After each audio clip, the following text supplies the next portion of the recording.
Aí essa janela alimentar, que é comum ao jejum intermitente, mas não significa que você esteja fazendo isso, o que, que ela ajusta? Ela ajusta com outra coisa, né, que a gente chama de horizontalização alimentar, né? Então, perdão, tem a janela alimentar, fracionamento alimentar e a horizontalização alimentar. Quando você junta o que é o fracionamento alimentar mais a horizontalização alimentar, a gente dá um exemplo muito legal para o nosso paciente, né? Então, a gente pega uma garrafa PET de refrigerante, 2,5 litros. Bom, essa lata de refrigerante, ela tem 310 ml, é isso? 310 ml.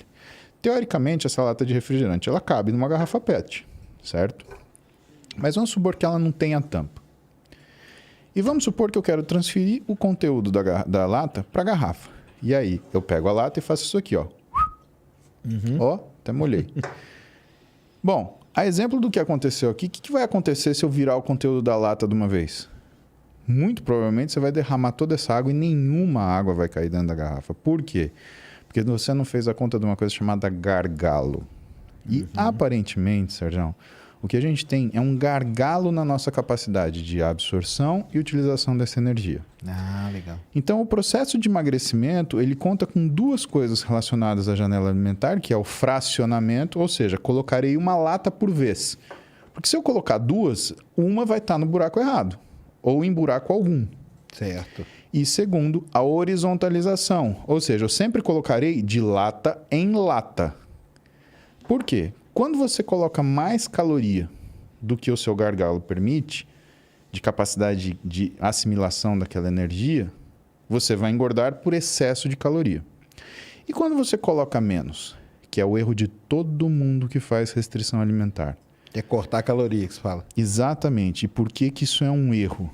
Né? Isso é um erro porque quando você faz isso, o teu organismo ele entra num modo estresse. E o que ele faz? Ele liga o modo economia de energia. E quando ele liga esse modo economia de energia, e ele usa hormônios para fazer isso, esse é um estado que permanece. Logo, duas coisas acontecem. Ele diminui a velocidade de queima de gordura, começa a fazer uma coisa que a gente chama de produção endógena de glicose, ou seja, o fígado começa a liberar glicemia na circulação, só que não é uma coisa controlada e devagar, é um burst. Puff. Isso provoca um aumento de resistência à insulina, que é o hormônio que coloca a energia dentro da célula. E quando isso acontece, você diminui o influxo de energia para dentro da célula muscular e aumenta o influxo de energia para dentro da gordura. Porque para a célula muscular, você depende do transporte de insulina transmembrana para puxar a glicose para dentro dela, só que no adipócito, na célula de gordura, você depende de uma enzima chamada lipase lipoproteica. E que quando a insulina está alta, ela é ativada e ela capta toda essa energia rapidamente. O que acontece então? Existe uma transferência entre a energia do músculo para a energia da gordura. Por quê? Sem insulina no músculo, Sérgio, aquele músculo ele tende a fazer proteólise e se deteriorar. Isso libera energia na circulação, que a lipase lipoproteica ela vai captar e aumentar o adipócito. Isso quer dizer que você engorda quando você come menos também, porque você está transferindo no músculo para a gordura. Assim como quando você come mais, você engorda também. Por quê? Porque você está assumindo ali, né? Aquilo que você não consegue metabolizar. Sim. Então, esses dois conceitos, associado ao que é a garrafa de Coca-Cola, é a pessoa compreender que ela tem que comer de forma progressiva e em quantidades semelhantes. Se as pessoas fizessem essas três coisas, Sérgio, todo mundo ia conseguir emagrecer. Mas não. É a história da agonia. Né? Ela tem uma agonia porque ela não se reconhece, ou porque ela não se sente inserida no meio social que ela vive, ou por qualquer outra razão, e ela quer o que resolver? Na pancada, mas não resolve na pancada. Se você dá um soco no seu organismo, ele devolve com uma paulada 10 vezes mais forte. E aí, o que é essa paulada? Essa paulada é do pescoço para cima. É a alteração do que é a sua forma de percepção da sua capacidade nutricional ou da sua situação nutricional, e você desenvolve transtornos alimentares. Compulsão, binge, anorexia, bulimia, que são doenças que matam e que tem pessoas que lidam com isso de forma profissional e maestralmente. Desequilibra a cabeça, né? Sem falsa modéstia, A pessoa que eu conheço que melhor lida com isso é minha esposa, a Roberta, que é nutricionista e que lida com essa área de transtornos alimentares. E que vê a calhar muito da gente trabalhar junto, por quê? Na área esportiva, por conta desse esforço contínuo e mal dirigido das pessoas que fazem atividade física, pelo menos em relação à parte nutricional, levam elas a ter transtorno alimentar. Então, é uma pessoa que está fora do peso, que chega para o médico ou para o nutricionista e fala: não, mas me dá uma dieta mais restritiva. Pô, mas você já fez a dieta restritiva e você viu que isso piorou sua vida. Você quer mais restritiva? Tanto que quando a gente olha o que são os fatores de risco para você desenvolver um transtorno alimentar, são dietas mal elaboradas. Entendi. Por isso que a gente fala, procura um nutricionista, vai ver. Porque isso é uma coisa séria, cara. É uma coisa que todo mundo acha que sabe fazer. Não pode sair fazendo na loucura nada, né? Senão Aí as pessoas nem perguntam para o Google. Né? Então, o trabalho do médico é difícil, do nutricionista é mais ainda, porque a pessoa ela assume que ela sabe aquilo. É o problema, né? Que é o que a gente chama da Não é da auto. Da auto é pelo Google mesmo. Esse autodidatismo, né? Que na realidade é conveniente, né? Eu aceito aquilo que me convém, né? Mas o que eu ia te falar é do efeito Dunning-Kruger, né? Sim. Que é o que explica a maioria das mazelas que nós vivemos, né? E eu acredito nisso. Eu acredito que a pior coisa é o conhecimento parcial. Porque aquilo que você ignora, você não se arrisca. Mas o conhecimento parcial is a bitch, né? Ele vai te colocar numa situação de problema. Pode ver que quando alguém fala que não domina, sempre toma uma carraspana. Por quê? Porque... sabe, essa sensação de saber o que está falando é o que esses caras eles conseguiram falar. Então, para vocês contemporizar isso daí, entender o que é efeito Dunning-Kruger, isso é importante pra caramba. Isso é muito mesmo.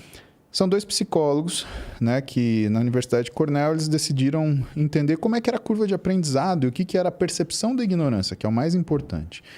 E aí eles colocaram situações hipotéticas e, para explicar de um jeito mais fácil, vocês me perdoem a imprecisão, né? Daqueles que conhecem isso, é o seguinte: eles perguntaram para pessoas quanto elas sabiam de um assunto. Aí eles aplicaram uma prova para essa pessoa sobre esse assunto. E o que eles perceberam? Quanto mais a pessoa ignorava o assunto, mais ela achava que conhecia e aí ela tomava pau na prova. O curioso é que isso gerava um corolário. Ou seja, quando a pessoa conhecia muito sobre um assunto, ela achava que sabia menos do que ela realmente dominava.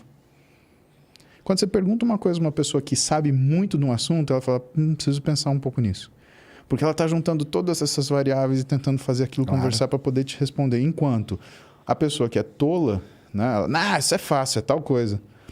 Bom, resolver a vida no tapa assim tem seus riscos, né, que é o que a gente recomenda para a pessoa não fazer. Então, lição de hoje para vocês, se vocês querem uma lição importante, é: não façam dieta no tapa. Grande chance de você se estrepar. Tá? Por isso é coisa séria. Tem que procurar. E não é só...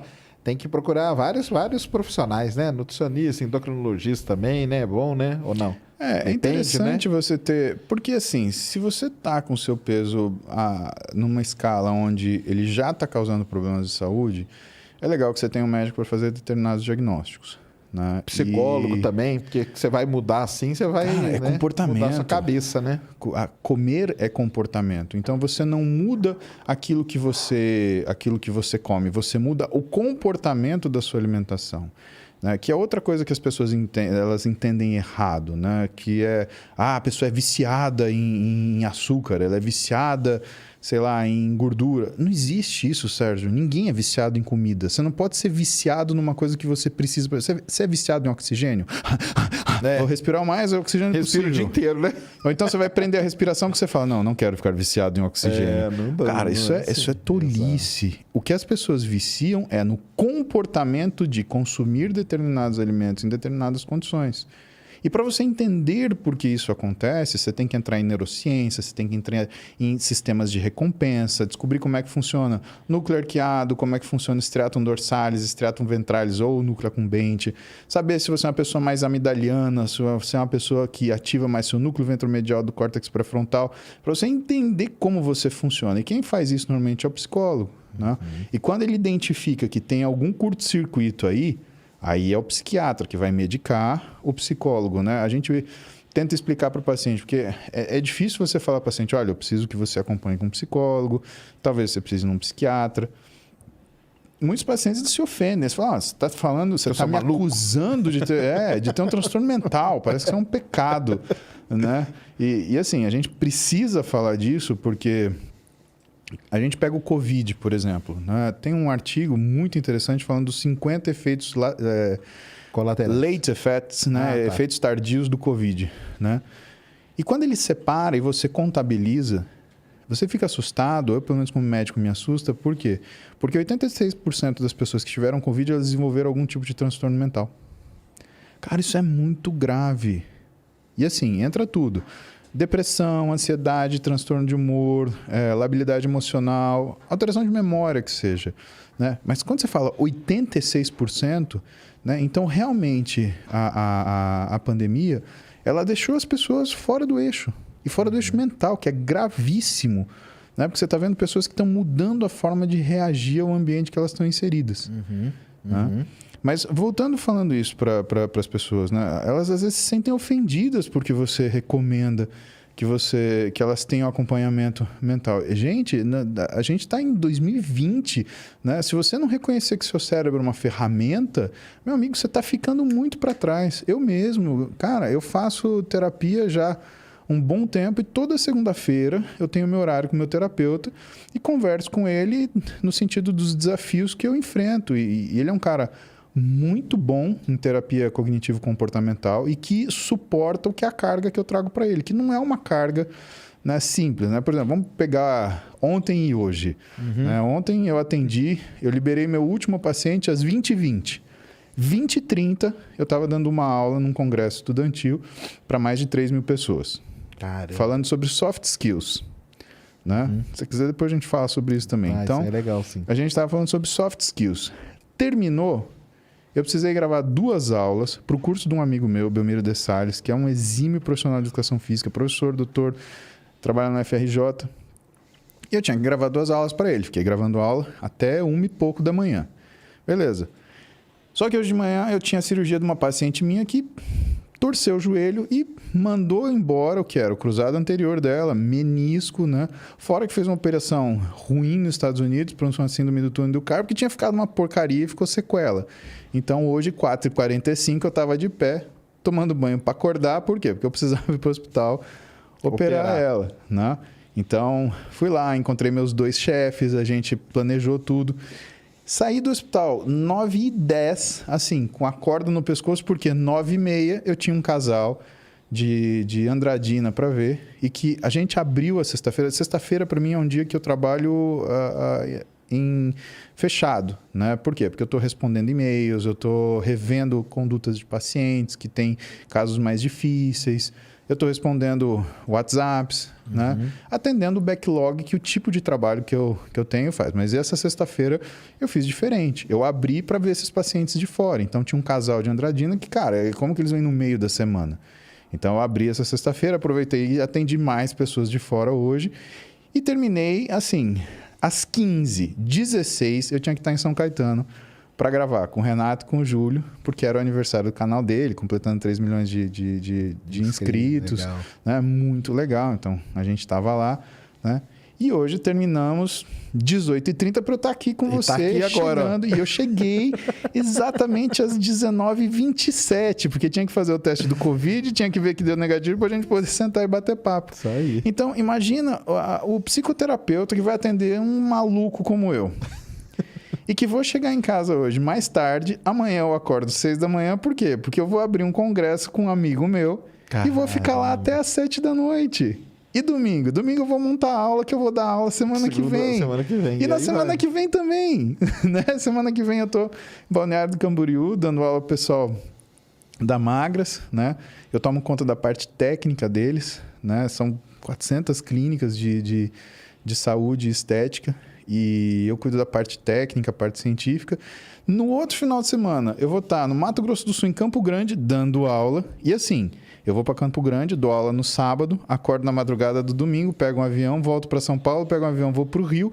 Tô lá no campeonato no Rio, que vai ter uma feira, e aí eu pego um avião de volta para São Paulo no final da noite, chego aqui de madrugada e quem sabe, né, eu vou descansar na primeira semana de dezembro. Mas aí como que você mantém a rotina de, por exemplo, alimentação numa loucura dessa? Eu posso te mostrar, minhas marmitas estão aqui. Ah, você anda com a comida. Sempre. Não, Exatamente. eu acho que isso é legal das pessoas verem, quer ver? Senão fica aquela coisa meio proselitismo, né? Porque o pessoal, a primeira coisa é aquela, né? Cara, não vou fazer porque eu não tenho tempo, né? Minha vida é muito doida, né? É a primeira coisa que a gente fala, né? Tipo, a primeira desculpa que a gente fala, né? Ah, não vou fazer nada, não, porque minha vida é muito corrida, minha vida é muito doida, mas é a sua e você faz, né? Que você mantenha. Cara, ó, tá aqui. Isso é minha tarefa do dia com a minha saúde e com o meu esporte, que é o fisiculturismo. Então, desculpa, tem umas marmitas sujas, mas vamos falar de vida real, porque eu não tô aqui para ser bonitinho. Eu falo que se eu quisesse ser bonitinho, eu tirava a sobrancelha, né? Então, não é o caso. Ó, uma marmita, tarefa feita. 2 marmitas, tarefa feita. Essa foi a das 11 da manhã, essa foi a das 2 da tarde, essa foi a das 17, essa daqui Tem ainda aí, ó. é a das 21, mas eu vou jantar com você, então essa daqui vai ficar para meia-noite se eu estiver acordado ainda montando aula, entendeu? Mas aí você consegue manter o horário lá, consegue manter. Cara, onde eu tiver, se eu tiver que comer, eu abro minha marmita e eu como. Abre lá e manda bala. Eu perdi essa vergonha, Sérgio. Entendi. Perdi porque, sabe, vergonha de fazer coisa certa a gente não pode ter. Você tem que ter vergonha de roubar, de matar, você tem que ter vergonha de mentir. Por que a gente não tem vergonha de mentir? É Você vai ter verdade. vergonha de marmitar? Então, Sérgio, tá vendo, cara? Você que fica aí falando que você não tem tempo. Sério, entenda. Não é que você não tem tempo, é que você não criou o espaço não, nas suas... exatamente, claro. Lá nas suas, no seu desktop lá mental, ele não tem lá no seu to-do, não, comer essa hora. Tá? E por que para você é tão importante quanto a mim? Né? Nós dois somos grandes e somos grandes diferentes. Exato, isso aí. Agora, aquilo que nos move é muito parecido. Porque, por exemplo, se eu não comer, Ah, não, claro. eu não funciono bem. Ah, todo mundo, né? É o combustível, né? Exatamente. Agora, veja, se eu não comer, eu não funciono bem para trabalhar em performance. E se você não comer, você também não vai funcionar bem para trabalhar em performance. Só que talvez a sua performance seja você manter uma rotina regrada. É a regra. É assim. Vamos supor, agora faz de conta que ninguém está assistindo a gente, aí o Paulo médico senta com o Sérgio paciente. Eu jamais ia te dar um remédio assim, ó, toma isso daqui que você vai emagrecer. Jamais. Você sabe o que eu dou? Eu te dou o meu telefone. Minha nutricionista que está atrás de mim, ela pergunta, Sérgio, o que você come e o que você gosta de comer? Você fala para ela, isso. Se você não tiver nenhum sintoma, se sua saúde estiver perfeita, se você não tiver uma alteração metabólica, uma alteração glicêmica, uma alteração de lípides, né, risco cardiovascular baixo, ou seja, se não tem nenhum motivo para te medicar, porque você não está em risco, você vai sair do meu consultório com uma dieta que você come o que você está acostumado. A única coisa que a gente vai fazer, a gente vai te ensinar janela, fracionamento e horizontalização. Enquanto você não sair disso, a gente não move adiante. Entendi. Tem um monte de profissional que reclama que não tem bom resultado. Por quê? Porque ele acha que, primeiro, criar uma rotina de alimentação para o paciente é colocar restrição imediata. Ah, você vai lamber 2 amendoim às 7 da manhã e chupar um caroço de manga às 2 da tarde. Pô, Sérgio, Não dá, né? quem vai fazer isso em sã consciência? Você é um cara, vamos estimar, quanto você está pesando hoje? Desculpa te perguntar, não sei se isso te incomoda. Ah, não comando. Cara, devo estar aqui uns 150, 160, por aí. Legal. O cara de 150 a 160, você deve comer mais ou menos aí umas 6 mil calorias dia, 7 mil calorias dia, alguma coisa assim. Vamos supor que coma, tá? Se a gente for ajustar o que é a dieta para o seu peso de massa muscular, o déficit é muito grande. Certo. A gente não faz isso. A primeira coisa que nós fazemos é acertar a sua rotina alimentar. Sérgio, primeiro objetivo, não é perder nada. O primeiro objetivo é, você vai comer tal hora. O que eu vou te dar? Meu telefone. Se você quiser me xingar porque você não consegue, eu prefiro que você me ligue para me xingar. Pô, Paulo, 9 da manhã, não consigo comer essa hora. Sabe por quê? Você vai lembrar de comer. Qual que é a tua ferramenta principal? É o teu smartphone, por exemplo, que vai ter um alarme. Hora de comer, hora de comer, hora de comer. Esse é o teu objetivo, essa é a tua ferramenta, esse é o teu tratamento. É aqui. A dieta, Sérgio, é do pescoço para cima. É isso aí que o pessoal fala mesmo. Quando a gente conseguir acertar sua janela alimentar e você tiver uma hora para começar a comer e uma hora para parar de comer, que você falou assim, não, beleza, minha última refeição vai ser às 20. Perfeito. Hora de ir para o segundo passo. Sérgio, vamos pegar tudo que você come. E agora a gente vai colocar em horário. Sabe o que vai acontecer? Vai acontecer igual aconteceu com um amigo meu que é nutricionista muito hábil, né? Daniel Coimbra. Daniel é um nutricionista de Fortaleza e que ele é aquela coisa do cearense. Ele tem umas sacadas, cara, que, sabe, é impressionante, né? Eu brinco, eu falo assim, cara, não mexe com o cearense. O dia que você tirar uma pirada com o cearense, você vai se arrepender o resto da vida. Porque os caras, eles não é que eles estão montando com a farinha. Eles já foram na festa, sopraram as velhinhas, comeram o bolo e estão dando risada da sua cara. É. E ele atendeu um paciente muito desafiante. O paciente falou para ele assim, olha só, eu só como Big Mac. Aí, ó, aquele filme lá, né, que tem, né? É praticamente o Super Size Me. Isso, né? Super Size. E aí o que ele falou pro cara? Ele falou, tá bom. Vamos fazer em cima do seu Big Mac, né? Então, macho, você vai comer Big Mac. Aí ele falou, só que é o seguinte, como que você come esse Big Mac? Ah, eu como 2 Big Mac na hora do almoço e como 2 Big Mac na hora da janta. Ele falou, então tá bom. Então você vai fazer o seguinte, são 4.000 quilocalorias, cara. Porra, 4.000 quilocalorias são calorias, tá? Ele foi lá pro cara, você vai fazer o seguinte, você vai comer, só que você vai tomar café de Big Mac, você vai comer Big Mac no meio da manhã, Big Mac na hora do almoço, Big Mac no meio da tarde, muito obrigado. E Big Mac na hora de dormir. E o sujeito fez. Deu 3 semanas. O sujeito ligou pra ele. Pô, Daniel, não tô aguentando mais comer Big Mac, pô. Essa porcaria aqui. Não aguento sentir o cheiro. Aí ele falou, ótimo.